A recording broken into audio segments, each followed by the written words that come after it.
O'sha qanchaga ish haqida gapiramiz. Bugun bir kvadrat joyga qancha ketadi? Bir kvadrat joyga o'lchovini topib beramiz. Bir kvadrat joyga birinchisi yarim g'isht beriladi. Mana shunday holatda. Yarim g'isht berilsa, bir kvadratga hafta ketadi. Ikkinchisi bir g'isht beriladi ayrim joylarga. Bir g'isht berilsa 80 ta ketadi. Bir g'isht. Hop, uchinchisi nimasi usuli? Hop, 1,5 g'isht beriladi.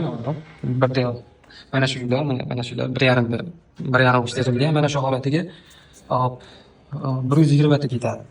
Misol uchun 4 ga 5 ga yuqorib turgan bo'lsangiz, bo'yni regeldan tashqari taxminan 3 metr degan bo'lsa, 4 ga 4 8, 5 ga 5 18, 18 3 ga ko'paytirilsa, hop 54 ni 120 ga ko'paytirilsa, taxminan 6,5 mingta bitta xonaga osh yetar ekan.